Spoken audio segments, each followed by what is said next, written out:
Halo Gen Spenda, kembali lagi di Spenda Podcast dengan aku Chelsea selaku host di podcast kali ini. Nah, kali ini aku akan membahas seputar storytelling nih. Kali aja kalian berminat buat ikut storytelling. Nah, kita kedatangan narasumber yaitu Kak Safira. Kak Safira boleh disapa Gen Spendanya. Halo Gen Spenda. Nah, karena aku atau Gen Spenda yang lain beberapa yang masih belum tahu apa sih itu storytelling, bolehkah Kak Safira menjelaskan apa itu storytelling? Boleh dong. Oke, jadi storytelling itu singkatnya adalah kita bercerita atau mendongeng kepada audiens. Sudah itu aja.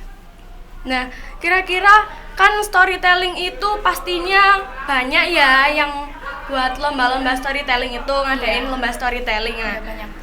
Nah, Kak Safira itu tertarik buat mempelajari storytelling itu apa sih alasannya gitu loh yang bikin Kak Safira tertarik? Sebenarnya uniknya storytelling itu kita tuh bercerita sekaligus bermain peran. Jadi serunya tuh adalah ketika aku bermain peran, karena aku tuh bisa membawakan emosiku dari mulai marah ataupun kecewa, sedih, senang itu kepada audiens. Jadi kayak acting gitu lah. Oh iya. Nah, karena storytelling itu susah gitu loh, apalagi kalau lomba kan bersaing ya. Iya, betul. Dan kalau itu lombanya itu kayak misal satu Mojokerto atau satu kabupaten atau satu kota gitu kan, pasti saingannya juga berat. Iya, Nah, betul. Kak Safira itu sejak kapan sih belajar storytelling itu? Sebenarnya aku belajar storytelling itu belum lama ya, sekitar pas kelas 7 kemarin aja. Oh iya, nah kan storytelling juga butuh belajar. Nah, siapa sih yang membimbing Kak Safira gitu loh buat bisa storytelling? Kalau misalkan di rumah aku dibimbing sama mamaku sendiri ya, atau aku juga belajar sendiri. Tapi kalau di sekolah aku dibimbing sama Mem Linda sebagai guru bahasa Inggris.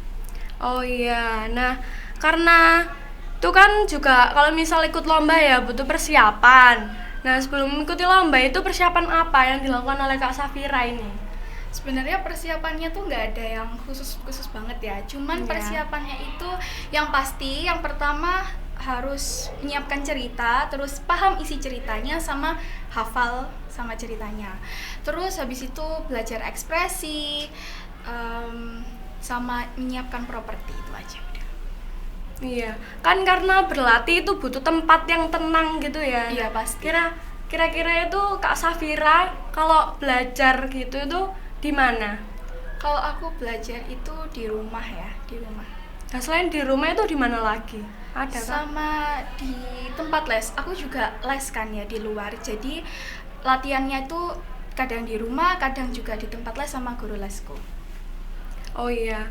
Nah, kan ini bahas tentang storytellingnya ya. Nah, kenapa sih storytelling itu harus pakai properti? Sebenarnya properti itu nggak wajib ya kalau menurut aku. Tapi properti bisa ngasih kita sebagai yang membawakan cerita itu nilai plus. Jadi audiens tuh bisa lebih paham dan lebih tertarik sama cerita kita dengan adanya properti itu. Oh iya, nah karena Kak Safira ini udah pernah menangin beberapa lomba ya. Iya. Nah, Kak Safira ini punya nggak sih tips and trick buat bisa lancar storytelling? Ada. Jadi yang pertama itu kalian bisa cari referensi orang yang udah mahir storytelling di YouTube ataupun di TikTok, Instagram, itu terserah. Kalian bisa tonton, terus kalian juga bisa menghafalkan atau menemukan kosakata baru, dan yang paling penting itu harus meningkatkan kepercayaan diri, karena percaya diri itu adalah hal yang paling penting.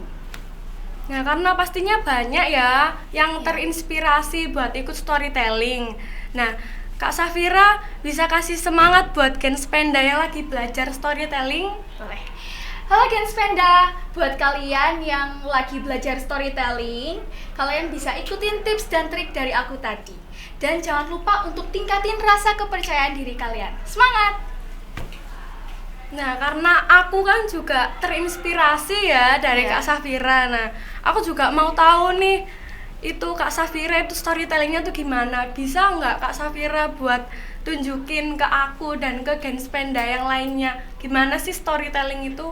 Oke, aku akan kasih contoh satu paragraf aja. Iya. Once upon a time, there lived an old widow. Her name was Boksirni. She lived by herself 4 years since her husband passed away. Oh, she was very lonely and she expected a child in her life. She kept praying to God every day and she believed that miracle will happen to those who had hope in their heart. Ya, terima kasih ya Kak Safira. Iya, sama-sama. Nah, karena kita ngobrolnya udah lama nih ya, banyak ya yang habis kita obrolin dan pastinya banyak Genspenda juga yang nambah buat belajar storytelling itu tadi gitu loh, terinspirasi juga dari Kak Safira, terus dapet tips and trick juga kan. Nah, terima kasih banyak ya buat Kak Safira karena udah mau berbagi tips dan triknya. Nah, teman-teman, sekian podcast dari kita. Jangan lupa subscribe YouTube Spenda ya. Bye-bye.